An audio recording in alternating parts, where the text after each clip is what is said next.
Thanks for joining me today. I'm going to be interviewing Kylie Troop. She's one funny comedian here in San Diego, and I'm really excited to share her with all you guys. This was originally scheduled to be at 1. Let's have a show coming up here pretty quick, so I just figured let's just bump it up a little bit earlier. And here she is. Hi, Kylie. Thanks for joining me today. How are you?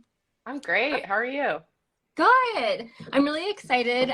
So for anybody who's been following Paradox for a while, you might have seen me post about Kylie a couple times. She is one of those comedians who I actually heard about before I got to see. And I just want to do a really quick intro for her because I do hope, and I want to also acknowledge that this was supposed to be at 1 p.m., but as you can see, no worries. Kylie is actually doing a show today at Friendsgiving at Mic Drop. Is that right? Yeah, that's correct. Yeah. Yeah, so Mic Drop is a new comedy club here in San Diego, and they do these cool comedy brunches that are usually have like a theme around them. Like they did one for Scream around Halloween time. And this is a Friendsgiving, like based around friends, right? With the show. Yeah, exactly. Mm-hmm. Cool. What are you doing on it exactly? Oh, I'm just doing a set. I'm just doing time. Yeah. Okay, because I know that they do like a comedy set and then they do like the lip syncing battle or something. Yes.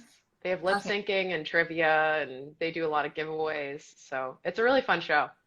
Nice. Yeah. Okay. So I got off track. So the introduction is, so when I first started Paradox, like earlier this year, somebody had asked me like some of my favorite female comedians.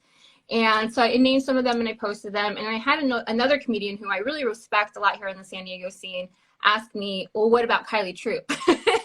And I was like, what about Kylie Troop? I hadn't seen her yet. Like I'd seen, your name places and stuff. And I was like, okay, I need to check her out. Like if this guy's telling me I need to check her out, I need to go check her out.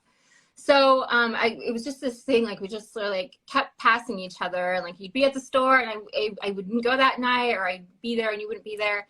And then finally got to see you, and I got to see you like numerous times, like in succession. And I was just like so blown away by, and I said this a couple of times already, but it's like, I think it bears repeating, especially the more comedians that I see, like the variation in your sets. You had so many different jokes each time that I saw you perform.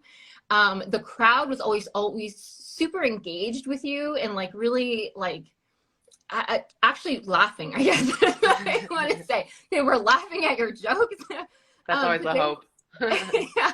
And it's kind of I don't know, I guess I was just kind of blown away because I could tell when you were trying stuff that was new, or when you were just you knew something would work, and you had a real fluidity to your set, and I was just really impressed. And so again, I kind of saw Kylie like rapidly after that. Like I just kept seeing your name everywhere. You kept getting booked everywhere. And I was just really interested more in your comedy. And just 1 week ago, you headlined the Gold Room at Mic Drop, where you are right now. Yeah. Mm-hmm. So congratulations. Thank you. That's a big deal. And I got to be there, and I just want to tell everyone that she did amazing. Like that entire room was just like lit up, and it was so much fun. The energy in there, everything. It was such a great night. I was super proud of you, and it was great to see that. And I'm like, next time she's going to be on that main stage. Thank you so much for coming, by the way. That was very sweet. Yeah. Of course. Yeah, no problem. So I did want to get to know a little bit more about you though.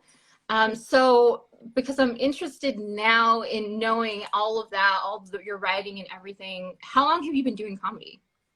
Yeah, so I technically started in 2019. I did a few mics like in July and August of that year, and then I was actually working on my master's at the time at SDSU, and it just wasn't a super conducive like pairing, like staying out super late and still finishing up my research. So I ended up taking a break from comedy, and then when the pandemic hit, I had a lot of free time on my hands, and I started writing again, doing some of those like online mics, which were abysmal, but it at least kept me like, I don't know, writing new material. And then parking lots came into San Diego. Like we used to just do mics to each other, like we would do them in like gym parking lots, like LA Fitness, just telling jokes on the street basically. And I've been doing it ever since. So from that point to now, it's been about 2 years of me like actively like being in comedy and pursuing it as I don't know, I mean, hopefully a career. We'll see. Yeah, and I think one of the things that struck me about you is that when I was reading your bio on the Mic Drop Comedy, and you mentioned going to school, it said that you were did you complete your master's, or you're just, I did. you did Yeah. complete it? Hmm. And then you were going for your, congratulations, and you're going for your PhD. And what specifically was the major that you're going for? So I went to school for ecology, both my master's, and then I rolled that into a PhD in the same lab that I was in. And yeah, I think through the process of getting my master's research published, I just realized that I don't think I enjoy academia in the same way that you need to do another 6 years of school. So yeah, I ended up dropping out. And part of that decision was definitely related to comedy because it just was crazy to have found something that I felt, you know, I know it's very cliche, but it calls to me in a way that nothing ever has. It just feels like what I should be doing. So yeah, I kind of bet on that and bet on me. And well, right now it seems to be working out pretty well. I still work in biology. I do a ranch job 2 days a week. I'm like out hiking around and surveying trees. But yeah, my nights are all doing comedy. Nice. What was your that's kind of like a big leap, right? Like ecology, like if you're studying that, it's not like you're, you know, necessarily engaged with comedy in any like way. Yeah. So what was it that like what was the detour that you were like, okay, maybe I should check this out instead? I mean, so the whole reason I even tried comedy to begin with was I had watched Marvelous Mrs. Maisel on Amazon. I don't know if you guys have ever Oh. seen that show, but I love that show. And I don't know, Midge, she was really inspiring. I made my New Year's resolution to try comedy in 2019, and then I did it, and I did a few mics, and I was awful because I feel a lot of starting comedians are. And so yeah, with school and a really bad bomb, I was like, okay, I don't know that I'm cut out for it. But yeah, then I found my way back. I feel like comedy does that. If it's something that like lights the fire inside of you, you'll find your way back. So yeah. Yeah, and even so you started in 2019, and so this is like 3 years that you've been doing it. And when I did see you, I was like, because the rhythm that I've kind of heard, even from like more professional, like the big headliners, is like usually you hit your stride when you're like year 7 or 8. And the comedians that I've really been drawn to, that I've been like, and you're one of them, you guys all started like in 2019, is what Oh I'm yeah. realizing. And Yeah. I'm wondering, like, do you think that because you got this like fire in you for it in 2019 and the pandemic hit, and you had to like like you were just really operating under unusual circumstances, do you think that that has anything to do with like the success that you are kind of finding now? Because you are one of them. I mean, you have to be one of the most booked comics in San Diego right now. Oh yeah, thanks. Yeah, I'm very blessed in that way. I think absolutely actually. I mean, I think part of it was like, man, we were just so separated from people, and comedy was like the one thing that we were like, I mean, and this is starting in maybe like September of 2020. We started like being in parking lots, and you're socially distanced, everyone's wearing a mask. Sometimes the audience would be there, but they're sitting in their cars and they're like honking instead of laughing. So Oh my God. what a weird scenario. But I think what was helpful to me about that situation was it was just like the camaraderie with all your fellow comics of just like we're in the trenches together, and like it really leveled the playing field. Nobody was crushing in parking lots. Do you know what I mean? So Yeah.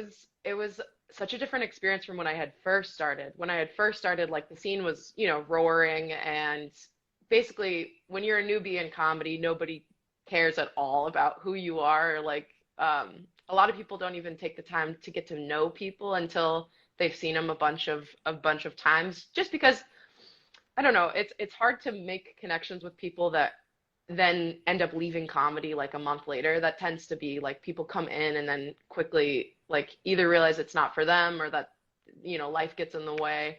But it was great. It was just like I was immediately with this group of people who care so deeply about comedy that they're going out to parking lots during a pandemic to tell jokes. And because it's the same people coming out every week, you're writing like a new 5 minutes like every week. And I think that helped me a lot actually. And I think that's part of why, yeah, you might notice that I have quite a bit of material for someone who's 3 years in, but I just have learned how to push out a lot of jokes in a short period of time. Yeah. Yeah, that's really interesting. Somebody who I recently just followed earlier this week, or I guess last week, it was Taryn Heffley's birthday, Hmm. and he was trying to do 4 mics in a night, and he hit them all. And so that was really, really cool. I'm gonna put something out about that later. But he also started around that time, and he said exactly the same thing that you basically did, which was like you have to like keep pushing out new material because you're standing in parking lots with the same people usually, and it's like at some point the comedians are just watching you and you Yeah. just want to try something new. And that's really interesting because I think that what I've noticed from comedians who are in this maybe a little bit longer, maybe like 7 or 8 years, they're kind of stuck in like the comfort of some of the material that they know works. Hmm. And so I think that that's kind of what is making this new 3 years in, I guess, class of comedians different, I guess. Who are some of the comedians that you've looked up to that kind of inspire you or just like kind of color your style or whatever? Yeah, absolutely. So it's weird because I was never like a kid that was like I want to do comedy. Like I that wasn't like a childhood dream of mine. I loved comedy. I would like listen to Sirius XM with my dad and like they'd have comedians on and then obviously like Comedy Central. I think like my first introduction to comedy was the Blue Collar Comedy Tour. So just a definitely different style, like a little older school. And then yeah, once I got into comedy was kind of when I started finding those people that I look up to. Man, I have so many, but I'd say I'm obsessed with Gary Goldman. What a great writer. That style is something I don't think I could ever do, but I absolutely love his writing. Patton Oswalt, amazing comic. I definitely like if I'm looking at female comics, Beth Stelling is one of them that I don't think gets enough credit. Yeah, I feel like a lot of people don't know that name, but she's incredible. The way she like her delivery of sneaking in punchlines is something that I don't see any other comic doing, so very unique and like hilarious. And then yeah, Taylor Tomlinson, man, she's hitting it out of the park right now. Love following her journey.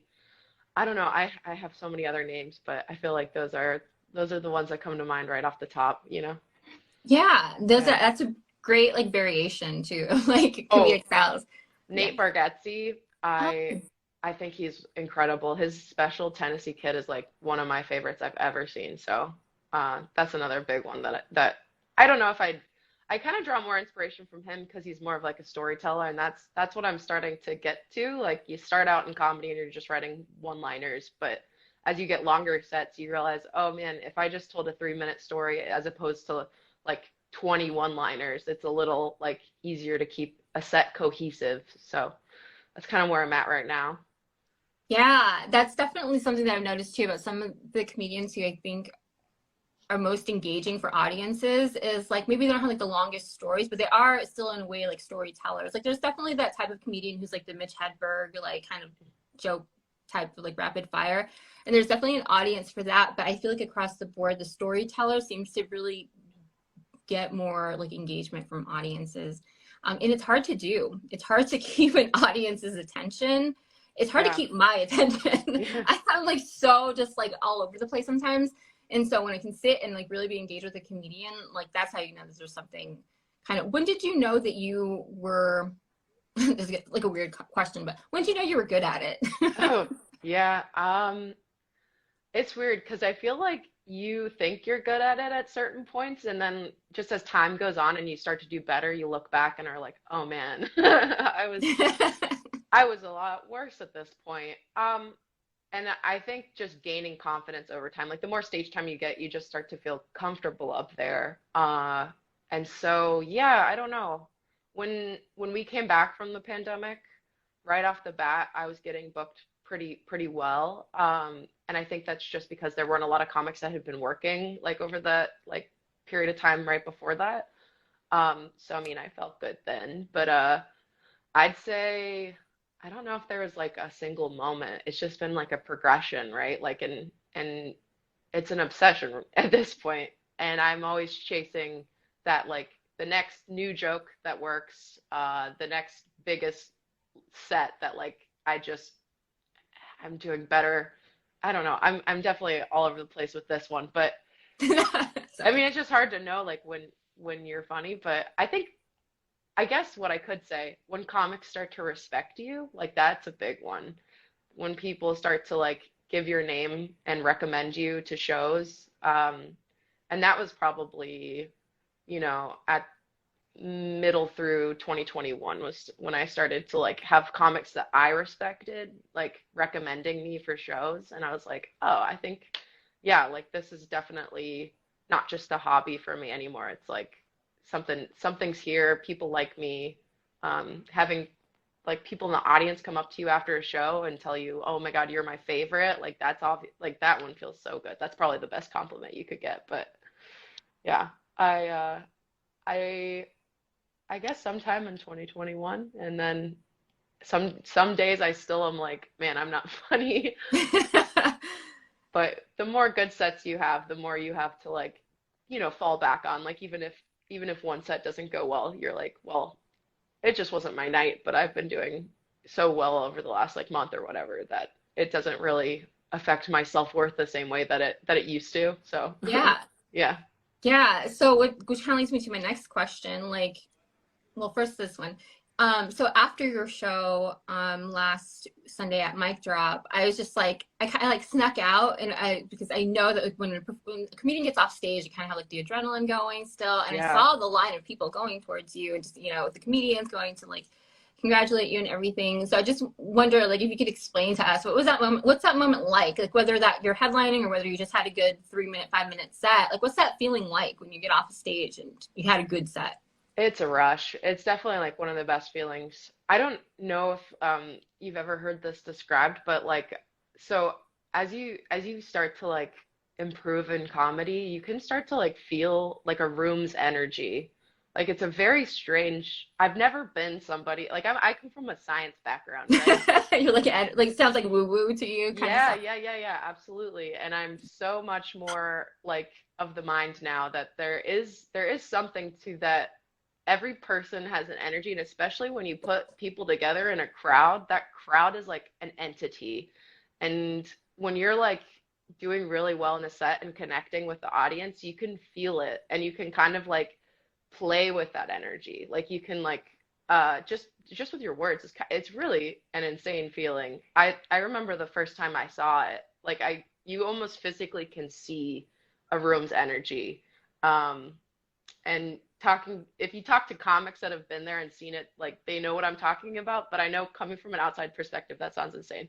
But yeah, I was at an American comedy company mic, and that room, oh my gosh, is amazing for comedy and amazing for getting that feeling of like the crowd's all together because you have to like go down this to this basement, and it's usually a packed house. The stage is in a corner, so everyone's like facing the same direction, and the low ceilings, man, the laughter kind of just hits you all at once.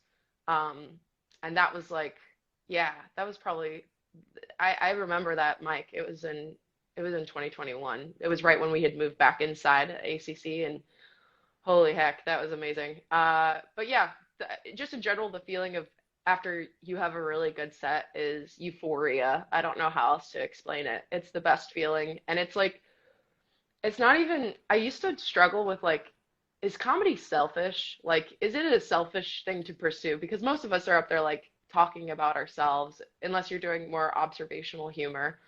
But what I have found is like, I just really enjoy making people laugh, like bringing joy to people, connecting, relating. Sometimes people come up and are like, I've always felt that way, and I've never like been able to put words to that feeling. So that's I think that's the best feeling from comedy that I get is when an audience like you start resonating with one another. Like they're like, "Yeah, I've been there. I totally get what you're talking about." And that feeling of recognition comes out in a laugh, but it's nothing like you kind of can get it with like a group of friends when you're all joking around and like you got that rhythm down with the group and everyone's hitting punchlines. That's kind of how it feels, but like on stage and you're the only one talking.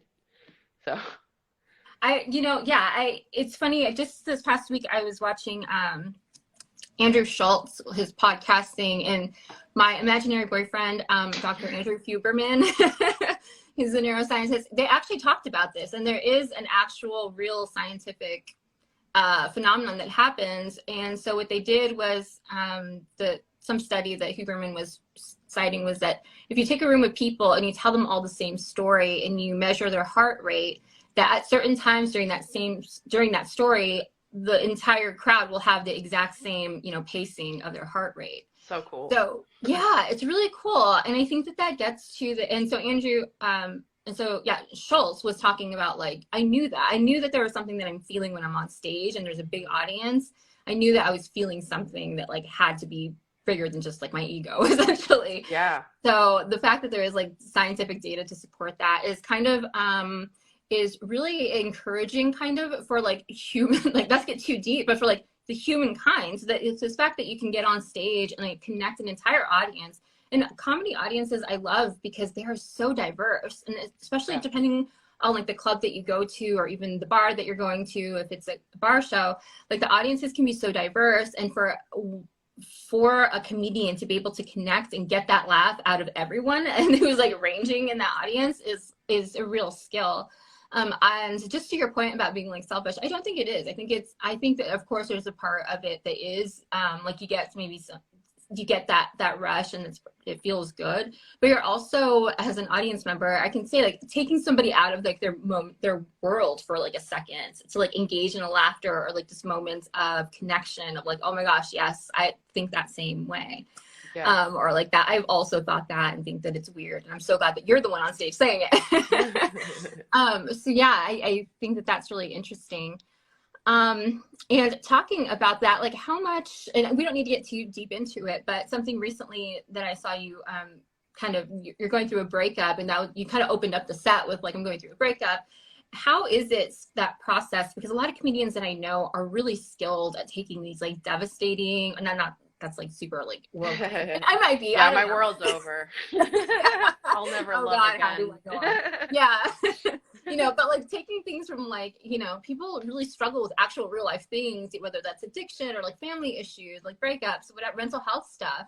And then they can take that to a stage and, like, make light of it. Like, do you feel like there's something in that?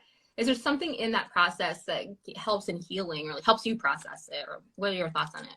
Oh, absolutely. Yeah, it's definitely, like, a certain level of therapeutic feeling from comedy sometimes, because it's just, like, because I feel like when you're going through experiences like that, it can feel very isolating, whether it be, like, yeah, something with your family or with a partner, and then to be able to talk about that on stage and have people, like, know what you're talking about, or, like, come up after your set and be like, yeah, I'm going through something similar, and it made me feel so good to hear, like, the way that you've, like, processed it almost. Like, I think what comedy has done for me is I go, like, when I'm going through my day and something happens that, like, maybe at one point would have upset me, like, I can see the irony now in most things. And I think it's helpful to laugh at yourself in situations where you don't do the right thing. It's helpful to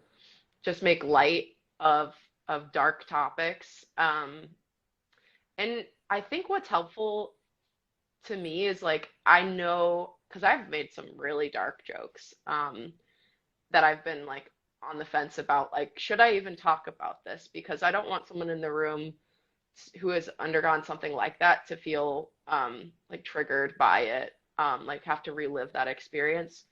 But I had a set, like, just last week where I decided to go for a darker joke.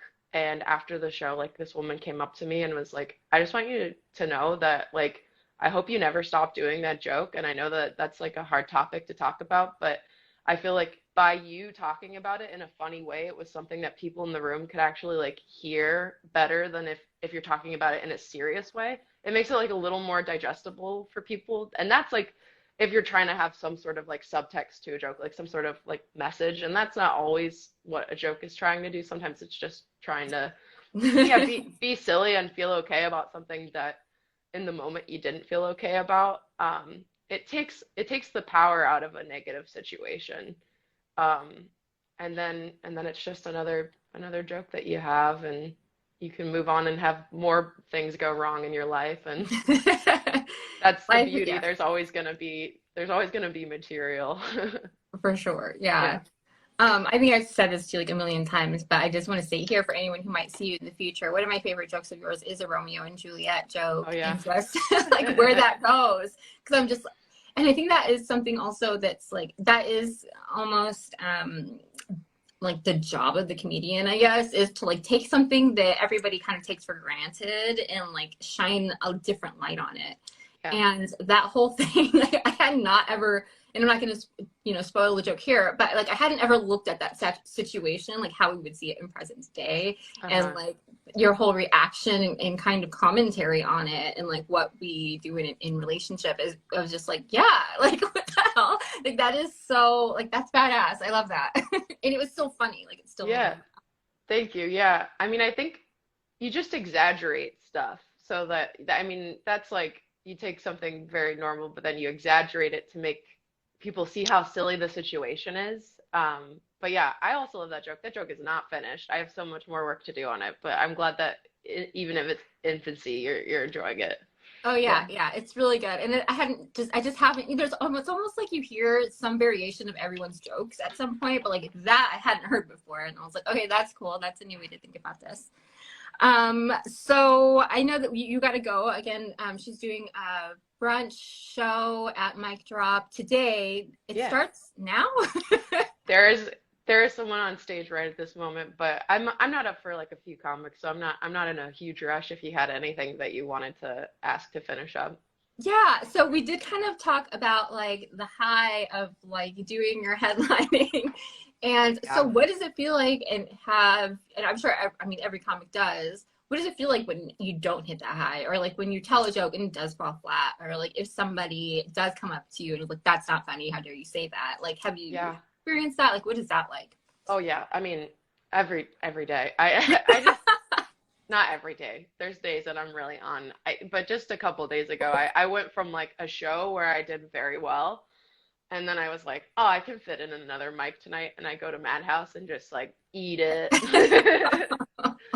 But it's good. I mean, I think it's good to have those moments. It is like a reality check. It's humbling. It shows you how much more you have to learn. And I think that that's what I really love about comedy is that it's this giant puzzle. Like it's like a Rubik's cube, but with 100 sides, 1,000 sides. Like it's like how do every set has these different inputs. Like there's different people in the room that have had different experiences, and some of them like might be wildly different. So trying to connect to them with the material that you have, like you're coming in with like this is me, this is my sense of humor, and these are the jokes I have.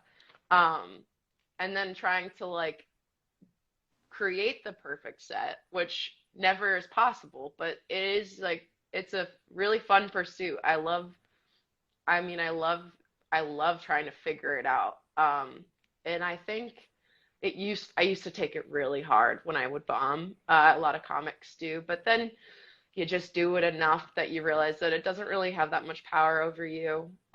You're always going to write another joke that's funny. Sometimes I feel comics can feel like, man, I'm never going to write anything funny again. But that's always it's always passing. Like it's just a moment, and then the next day is a new day. There's a new mic. I think it helps to have a scene that has a lot of opportunities to get on stage, because you only feel as good as your last set. So if you bomb one night, you're like, okay, well, good thing I can get up again tonight, or I can go out tomorrow. It like pushes you to write something better. And yeah, I mean, I definitely at this point, I try to just have a little bit of zen about it's such a marathon. I'm 3 years in, and there's people that are doing this 20 years and can still be in a room that they don't connect with. And so it's helpful to me. That was one of the first things that was the most helpful to me was watching comics that I like deeply, deeply respect. And I think are like the funniest in the scene. I'll give a shout out, although he's going to be egotistical about this, but Joe Grillo, was one of the first comics that I really looked up to in this scene. And I remember a night at Madhouse just watching him like do new jokes and not do well. And it gave me this feeling of like, this is what we should be doing. Like that's the only way to get to the perfect joke is like trial and error. There is a little bit of the scientist in me in that of like even when a joke's like working and good and is like dependable, there's always like more that could be in that joke. It could be better. I feel like there, with very few exceptions, is no like perfect joke. And I think like the pursuit of that is what keeps you going and makes the nights where it doesn't go well, like you still are just proud of yourself for getting up, you know? Yeah, definitely. And just to like touch on what you were saying about even seeing like Joe Grillo, I know when I first started going to open mics, and like, you know, a lot of people don't go to open mics to like go watch, which I really don't understand why. I think more if you're a fan of comedy, you should absolutely go to open mics because this is where you really get to see, I guess, you know, artists practice their craft, you know, and Yeah. but also like have a good time because I'm gonna say maybe like 50% of the time, like I'm laughing out loud, like there's something funny going on. Unless it's like a really terrible mic, in which case I probably just would go back. But you know, and seeing and even Taryn, following Taryn last week was a really great example of what I kind of already instinctually knew that, which was like I could see a comedian. I think one of the first comedians I ever saw was like Jacob Johnstone at the potluck at the Comedy Store, and there wasn't a great crowd there, but I could see like some of his jokes kind of working. It just wasn't working there for some reason. Hmm. And but I was like, he's still kind of entertaining to watch. And then seeing him later, like at ACC, and like you were talking about that room for the open mic, it's like the energy, and they have like 200 seats. They have to have over 100 every week, if not 200 every week. I mean, the energy in there is just so electric. Yeah. And when the comedian is good and the audience is reacting to that, it's like a really great time. And so seeing him in front of that audience, I was like, I knew that he didn't suck. Like, I know it's just like sometimes some people will say like it's not always the crowd's fault, but I feel like if you're doing something like at a bar or something and they're not necessarily there to watch the comedy, I Yeah. think it's kind of the crowd's fault because they're not there to like watch comedy. You know, they're not open to Yeah. watching it. But yeah, so just to kind of like reiterate what you were saying is that, yeah, you're going to have those times where you're not, you know, peak performance, but it could be a variation of things. I don't really think that speaks to like the skill level. Yeah. And the thing that is important is like the getting back up, right? The getting back up and going and taking another stage. Yeah. So I guess I just have, I think we hit most of my questions, and I'm just really grateful that you would jump on and let me, you know, I'm like blowing you up every week. I'm just like, maybe we should have a conversation. I love it. I'm so happy we got to do this. Yeah, thank you so much. Do you want to tell us about any other shows you have coming up or like where people can follow you? Yeah, absolutely. So I'll start off with following. I'm Troop Comedy on all platforms, and that's TROOP, like support the troops, but just no S. Troop Comedy. And I mostly post my shows on Instagram. So the like upcoming week will be in my bio. And sometimes I do posts with like more dates for a month, but I just have been finding I always add dates and then the post doesn't even reflect what I'm doing anymore. So at this point I just keep updating my bio. And then as far as shows I have, I know that most of us are in San Diego here, but I'm really excited about this. I'm going to be going out to Vegas on Tuesday, and yeah, Vicky Barbalak is going to get me up at Jimmy Kimmel's Club out there. So I'm really stoked about that. That's a really cool one. And then on Wednesday, I'm going to be at Finest City Improv. My friend Sarah Bergmark, who is a San Diego native, she lives out in New York now. She's killing it out there, but she's back visiting for the holidays, and she's going to be co-headlining that show. So I'm not co-headlining. Sorry, she has a friend, but I will be on the show. That should be a fun night. Thursday night, which I know is Thanksgiving. If you don't have any plans, I'm going to be at Madhouse, and I think they usually do a turkey. And yeah, I feel like that's enough for now. I don't know. Like, check my bio. I'll have more. I post them in my stories too. So yeah. Cool. Thank you so much, Kylie. Thank have you. a great show today, and I will see you around. Thank you, everyone, for joining. Sounds good. Thank you so much. Bye. All right. Bye.